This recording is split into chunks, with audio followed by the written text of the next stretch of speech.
Hello friends, how are you. आइए आगे बढ़ते हैं एक नए लेक्चर के साथ। आज के लेक्चर में हम पढ़ने वाले हैं एमसीक्यू सेट टू। आइए आज के सेट टू में हम देखते हैं क्वेश्चन नंबर फर्स्ट जो हमारा रहने वाला है वो है article 1 of the Indian constitution deals with. Bharat के संविधान का पहला जो आर्टिकल है वो किसके साथ डील करता है। तो हम आइए देखते हैं कि इंडिया एज अ कंट्री नहीं, इंडिया एज अ कंट्री नहीं, फंडामेंटल राइट्स नहीं, name and territory of the union. इसका करेक्ट आंसर जो है name and territory of the union. उसमें लिखा गया है कि आर्टिकल 1 जो है वो कहता है कि India that is Bharat shall be a union of the states. तो इसलिए इसका करेक्ट आंसर जो है वो है ऑप्शन सी। आइए आगे बढ़ते हैं स्टूडेंट्स। आज का क्वेश्चन नंबर 2 जो है वो देखते हैं। क्वेश्चन नंबर 2 जो है उसमें लिखा गया है कि part 3 of the Indian constitution deals with. Indian constitution का पार्ट 3 जो वो किसके साथ डील करता है। आइए स्टूडेंट्स देखते हैं। स्टेट गवर्नमेंट के साथ नहीं, क्योंकि स्टेट गवर्नमेंट जो है वो पार्ट 6 में जो इसके बारे में डिस्कस किया गया है। इंडियन कॉन्स्टिट्यूशन का पार्ट 6 जो है उसमें स्टेट गवर्नमेंट के बारे में बताया गया है, तो पार्ट 3 जो है इसके साथ डील नहीं करता। हाई कोर्ट जो वो भी पार्ट 6 और चैप्टर 5 जो उसमें डिस्कस किया गया है। फंडामेंटल ड्यूटीज़ जो है ये भी नहीं है, क्योंकि इसमें फंडामेंटल ड्यूटीज़ जो है वो पार्ट 4A जो है वो उसमें डिस्कस किया गया है। तो इसका करेक्ट आंसर जो है वो क्या है, फंडामेंटल राइट्स। पार्ट 3 जो है वो किसके साथ डील करता है, फंडामेंटल राइट्स के साथ, जिसमें आर्टिकल अलग अलग आर्टिकल जो दिए गए हैं। तो इसलिए फंडामेंटल राइट्स इसका करेक्ट आंसर है, जिसमें 12 to 35 जो है आर्टिकल इसमें रखे गए हैं। आइए स्टूडेंट्स क्वेश्चन नंबर 3 जो है आज का उसकी ओर बढ़ते हैं। आज का क्वेश्चन नंबर 3 जो है उसमें लिखा गया है कि part 2 of the Indian constitution dealing with citizenship contain articles. तो पार्ट 2 जो है इंडियन कॉन्स्टिट्यूशन का, पार्ट 2 जो है इंडियन कॉन्स्टिट्यूशन का जो सिटीजनशिप को के साथ डील करता है, जिसमें सिटीजनशिप के बारे में जो है बात करी गई है। तो कौन कौन से आर्टिकल उसमें आते हैं, तो आइए हम देखते हैं। 36 से लेकर 51 जो है ये स्टूडेंट्स ये नहीं, क्योंकि ये directory principles of state policy के बारे में बात करता है। ये जो आर्टिकल्स जो हैं ये पार्ट हम बात करेंगे पार्ट 4 की। 36 से लेकर 51 तक जो आर्टिकल हैं ये पार्ट 4 में रखे गए हैं, जिसमें directory principle of state policies के बारे में बताया गया है। तो इसका ये भी नहीं है।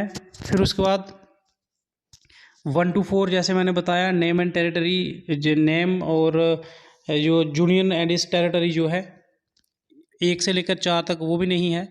इसमें बताया गया है कि यूनियन एंड इस टेरिटरीज, इंडिया का पूरा जो है वो बताया गया है कि यूनियन और उसकी टेरिटरीज कौन कौन सी रहेंगी।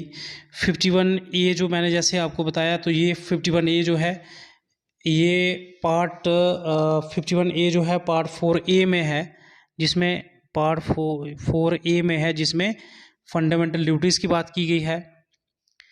तो ये पार्ट 1 में है।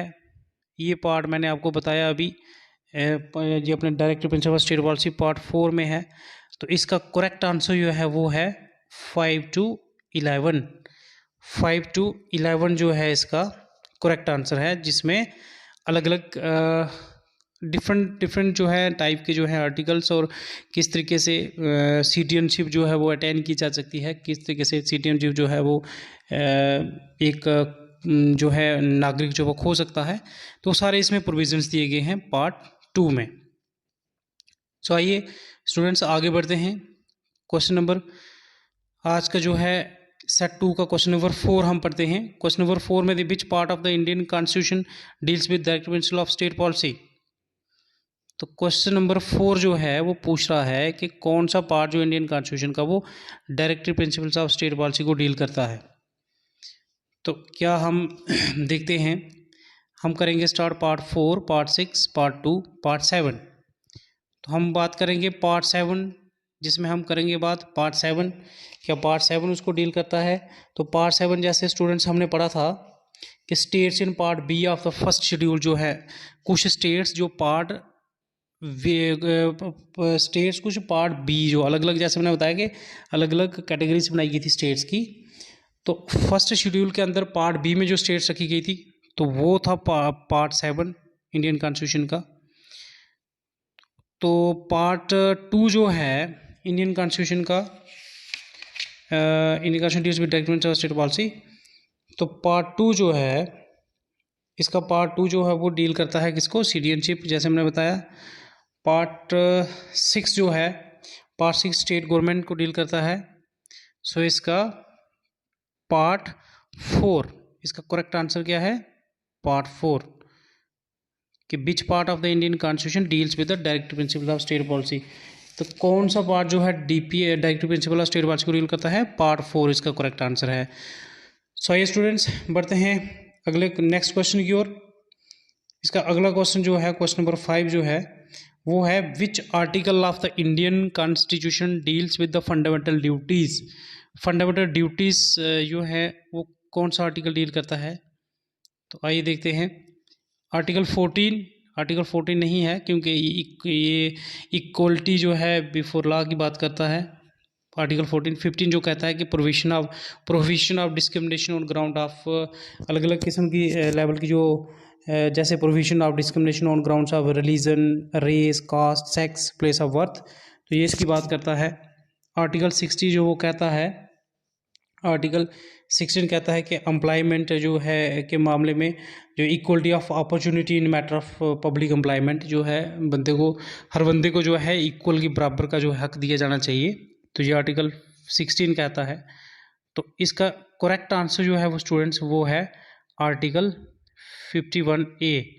ये इसका करेक्ट आंसर है कि फंडामेंटल ड्यूटीज़ जो है, ये मैंने आपको बताया कि पार्ट 4A जो है उसके अंदर आर्टिकल 51A में जो प्रोविज़न रखा गया है फंडामेंटल ड्यूटीज़ का, कि हमारी क्या एक सिटीजन जो है, नागरिक की क्या क्या ड्यूटीज़ हैं फंडामेंटल राइट्स को एंजॉय करते हुए, उसके साथ साथ फंडामेंटल ड्यूटीज़ भी एक सिटीजन की बनती हैं, तो वो क्या है वो सारा इसमें विस्तार से बताया गया है।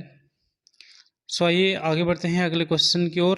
क्वेश्चन नंबर 6 जो है आज का रहने वाला है, article 17 of the Indian constitution deals with, article 17 जो है इंडियन कॉन्स्टिट्यूशन का वो किसके साथ से डील करता है, क्या इक्वलिटी बिफोर लॉ, नहीं, इक्वलिटी बिफोर लॉ जो है वो आर्टिकल 14 बात करता है। उसके बाद है uniform civil code, uniform civil code, क्या यूनिफॉर्म सिविल कोड जो है ये उसकी बात करता है, 17 आर्टिकल उसकी बात करता है, नहीं, यूनिफॉर्म सिविल कोड होना चाहिए एक कंट्री के अंदर, तो वो आर्टिकल 44 जो है वो डील करता है। उसके बाद राइट टू एलिमेंट्री एजुकेशन जो है, राइट टू एलिमेंट्री एजुकेशन, तो वो आर्टिकल 21A जो है इसमें दिया गया है। तो आर्टिकल 17 जो है, आर्टिकल 17 जो है वो किसकी बात करता है, अवॉइलेशन ऑफ अनटचेबिलिटी, किसकी बात करता है, अवॉइलेशन ऑफ अनटचेबिलिटी। अनटचेबिलिटी जो है वो बिल्कुल ख़त्म होने चाहिए, तो ये इसका करेक्ट आंसर है। आर्टिकल 17 कहता है कि आर्टिकल 17 ये कहता है कि अनटचेबिलिटी जो है वो बिल्कुल जो है जड़ से ख़त्म कर देनी चाहिए, तो ये आर्टिकल 17 जो है डील करता है। सो आइए स्टूडेंट्स आगे बढ़ते हैं नेक्स्ट क्वेश्चन की ओर। आज का क्वेश्चन नंबर 7 जो रहने वाला है, क्वेश्चन नंबर 7 है कि article 40 of the Indian constitution deals with, Indian constitution का आर्टिकल 40 जो वो किसके साथ डील करता है, organisation of the village panchayat, separation of judiciary from executive, fundamental duties, none of the above. तो वो कह रहा है कि आर्टिकल 40 जो है इंडियन कॉन्स्टिट्यूशन का किसके साथ डील करता है। तो आइए हम देखते हैं। फंडामेंटल ड्यूटीज़ जैसे मैंने आपको बताया, फंडामेंटल ड्यूटीज़ जो हैं वो 51A के अंदर आती हैं। Separation of judiciary from executive, executive से जुडिशरी और एग्जीक्यूटिव को अलग अलग कर देने चाहिए, एग्जीक्यूटिव से जुडिशरी को अलग कर देने चाहिए, तो वो आर्टिकल जैसा कि मैंने बताया वो आर्टिकल 50 के अंदर आता है, directive principles of state policy. तो उस पार्ट 4 जो directory principle of state policy को डील करता है, उसके अंदर आर्टिकल 50 जो है वो बात करता है separation of judiciary from executive.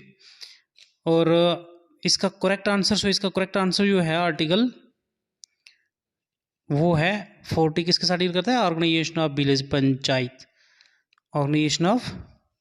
Panchayat. Article 40 जो है वो कहता है कि विलेज पंचायत होनी चाहिए, तो ये इसका करेक्ट आंसर है। ठीक है, सो आइए आगे बढ़ते हैं नेक्स्ट क्वेश्चन की ओर स्टूडेंट्स। तो आज का नेक्स्ट क्वेश्चन नंबर 8 जो है वो रहने वाला है, which part of the Indian constitution deals with official language. तो जैसे कि मैंने आपको बताया था, जब हम कॉन्स्टिट्यूशन ऑफ इंडिया पढ़ रहे थे तो मैंने आपको बताया था कि उसमें वाकायदा प्रोविज़न जो रखा गया है कि there should be official language. तो कौन कौन सी ऑफिशियल लैंग्वेज होनी चाहिए, ये सारे प्रोविज़न्स जो हैं किस पार्ट के अंदर रखे गए हैं? क्या आर्टिकल 16 के अंदर हैं, क्या आर्टिकल 6 के अंदर हैं, क्या आर्टिकल 17, क्या आर्टिकल ये पार्ट की बात कर रहा हूँ मैं, part 16, part 6, part 17, part 4A। तो हमने देखना है कि which one is the correct option, which part of the Indian constitution deals with official language. इनमें से कौन सा पार्ट जो है वो ऑफिशियल लैंग्वेज के साथ डील करता है। तो आइए हम वन बाई वन इसको डिस्कस करते हैं। तो इसका जो है करेक्ट आंसर जो है, जैसे कि मैंने आपको बताया था कि इसका पार्ट जो 16 जो है, पार्ट 16 जो वो किसके साथ डील करता है, उसमें दिया गया है कि special provisions relating to certain classes. कुछ क्लासेस जिसमें आर्टिकल 330 से लेकर 342 एक जो है 333 से लेकर 342A, ये सारा इसमें दिया गया है कि कुछ special provisions related to certain classes, कुछ क्लासेस इंडिया के अंदर जिनके लिए स्पेशल प्रोविजंस रखे गए हैं। तो ये पार्ट उसके साथ डील करता है। उसके बाद पार्ट 6, जैसे मैंने आपको बताया, पार्ट 6 जो है वो किसके साथ डील करता है? स्टेट गवर्नमेंट के साथ डील करता है। तो पार्ट 4A जैसे मैंने बताया था वो फंडामेंटल ड्यूटीज़ के साथ जो है वो डील करता है। तो इसका करेक्ट आंसर कौन सा हो सकता है? ऑफिशियल लैंग्वेज के साथ कौन सा जो पार्ट जो है इंडियन कॉन्स्टिट्यूशन का वो डील करता है? सो पार्ट 17 जो है इसमें जो है ये इसका करेक्ट आंसर है, पार्ट 17, जिसमें ऑफिशियल लैंग्वेज के बारे में बताया गया है कि इंडिया की कौन कौन सी ऑफिशियल लैंग्वेज होंगी, क्या क्या प्रोविजंस होंगे, कैसे उनको सारे प्रोविजंस जो हैं वो वो पार्ट 17 में दिए गए हैं। सो आइए स्टूडेंट्स बढ़ते हैं नेक्स्ट क्वेश्चन की ओर। आज का क्वेश्चन नंबर 9 जो वो है, which part of the Indian constitution deals with elections. अब हम देखते हैं कि इंडियन कॉन्स्टिट्यूशन का कौन सा पार्ट जो है वो इलेक्शंस की बात करता है कि इंडिया में इलेक्शंस हो, किस तरीके से इलेक्शंस हो, कौन इलेक्शन कंडक्ट करवाएगा, स्टेट इलेक्शंस कौन कंडक्ट करवाएगा, पार्लियामेंट्री जो है वो मेंबर ऑफ पार्लियामेंट की जैसे इलेक्शन होती है कौन कंडक्ट करवाएगा, किसकी सुपरविजन रहेगी, ओवरऑल सुपरिटेंडेंट जो है किसकी रहेगी, ये सारे इसमें प्रोविजंस दिए गए हैं। तो कौन सा पार्ट जो है वो इलेक्शन की बात करता है? तो आइए हम देखते हैं क्या 17 पार्ट 17, पार्ट 13, पार्ट 14, पार्ट 15। तो हमने देखना है कौन सा जो है पार्ट इसमें से जो है वो इलेक्शन की बात करता है। तो जैसे मैंने आपको बताया कि पार्ट 70 जो है वो ऑफिशियल लैंग्वेज की बात करता है, अभी हमने पढ़ा। पार्ट 13 जो है, तो पार्ट 13 जैसे मैंने आपको कॉन्स्टिट्यूशन पढ़ाते वक्त बताया था, पार्ट 13 जो है वो किसकी बात करता है? वो कहता है कि trade, commerce and intercourse with in the territory of India. Trade, commerce and intercourse जो है, ट्रेड किसी भी लेवल का, commerce, intercourse with in the territory India की टेरिटरी के अंदर जो है जितना भी सारा जो होगा वो इसमें वो सारे प्रोविज़न जो हैं वो इस पार्ट के अंदर रखे गए हैं, जिसमें मैंने आपको बताया था कि आर्टिकल 301 से लेकर 301 से लेकर 307 तक जो है वो इसमें जो है रखे गए हैं 13 के अंदर, पार्ट 13 जो है। पार्ट 14 जो है उसमें मैंने आपको बताया था स्टूडेंट्स के, जब हम कॉन्स्टिट्यूशन पढ़ रहे थे तो मैंने आपको बताया था पार्ट 14 जो है वो किसकी बात करता है? पार्ट 14 कहता है कि services under the union and the states. Service union और स्टेट, जैसे हम जो पीएससी की बात करें या स्टेट पीएससी की बात करें, तो इसके अलावा और इस लेवल की बहुत सारी जो सर्विसेज हैं जो उसके बारे में जिक्र जो है किया गया है पार्ट 14। और उसमें मैंने आपको बताया था कि आर्टिकल 308 से लेकर 323 तक जो है वो इसमें कवर्ड हैं। इसमें 308 से लेकर 323 तक मैंने आपको बताया था कि वो आर्टिकल्स जो हैं इसमें कवर्ड है। तो हमने देखना है कि कौन सा पार्ट इलेक्शन की बात करता है, तो इसका करेक्ट आंसर जो है वो है पार्ट 15। पार्ट 15 जो है वो उसमें सारा प्रोविज़न रखे गए हैं, जिसमें मैंने आपको जब इलेक्शन हम कॉन्स्टिट्यूशन के पढ़ रहे थे तो मैंने बताया था कि 324 से लेकर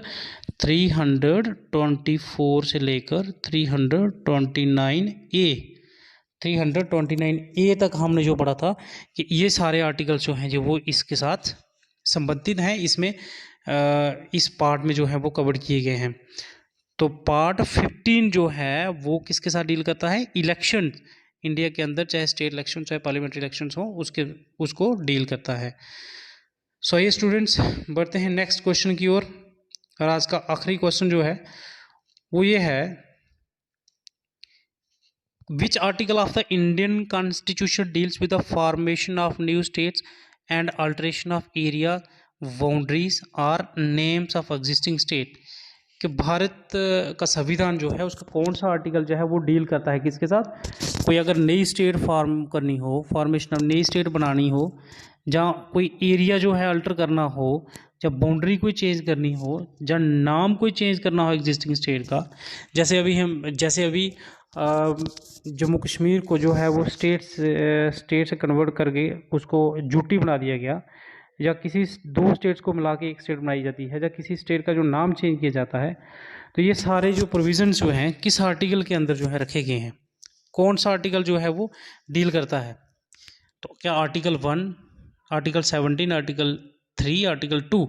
तो जैसे मैंने आपको बताया आर्टिकल 1 जो उसमें लिखा है, आर्टिकल 1 में तो लिखा है कि पार्ट 1 में आता है जो उसमें लिखा है कि India that is Bharat shall be a union of the states, कि India that is Bharat shall be a union of the state.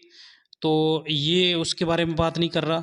17 जैसे मैंने आपको बताया था वो तो अनटचेबिलिटी की बात करता है कि अनटचेबिलिटी जो है अनटचेबिलिटी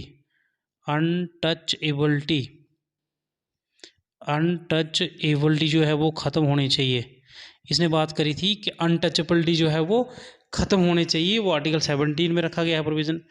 तो उसके बाद हम आगे बढ़ते हैं आर्टिकल 3 और आर्टिकल 2। तो आर्टिकल 2 में जो रखा, आर्टिकल 2 में क्या है? आर्टिकल 2 में है एडमिशन और establishment of new states. Article 2 जो इंडियन कॉन्स्टिट्यूशन का है पार्ट 1 में, वो क्या किसकी बात करता है? एडमिशन और एस्टेब्लिशमेंट ऑफ न्यू स्टेट्स। जहाँ तो कोई दूसरी स्टेट जो है, या कुछ एरिया बाहर से आके किसी स्टेट में मिलाना हो, जहाँ कोई नई स्टेट बनानी हो, तो वो उसके बारे में बात करता है। तो फिर ये formation of new state, alteration of area boundary, name of existence, कौन सा आर्टिकल हुआ? तो वही बचा हुआ जो अभी हम स्क्रीन पे देख रहे हैं, आर्टिकल 3। आर्टिकल 3 जो है इंडियन कॉन्स्टिट्यूशन का, वो किसके साथ डील करता है? Formation of new states. कोई नई स्टेट बनानी हो, एरिया अल्टर करना हो, एरिया चेंज करना, एरिया जो है उसको उसमें अल्ट्रेशन करनी हो, बाउंड्री कोई जो है हद किसी की स्टेट की जो है हदबंदी जो है वो नए सिरे से करनी हो, या कोई किसी एग्जिस्टिंग स्टेट का नाम चेंज करना हो, तो ये सारे प्रोविज़न जो है वो आर्टिकल 3 में रखे गए हैं। सो ये था स्टूडेंट्स आज के लेक्चर में। सो फिलहाल आई होप कि आपने आज के इस लेक्चर में जो है ज़रूर कुछ ना कुछ जो है वो गेन किया होगा, और अभी तक जो हमने कॉन्स्टिट्यूशन पढ़ा उसी के बेस पर ये आज का हमारा जो MCQ सेट 2 था। सो आई होप कि आपने ध्यान से इसको जो है वो अभी जो है वो पूरे इस लेक्चर को जो है देखा होगा, समझा होगा, सुना होगा। सो बने रहिए जर्नी ऑफ लाइफ अपने चैनल के साथ। सो मिलते हैं अगले सेशन में, तब के लिए बाय बाय, टेक केयर।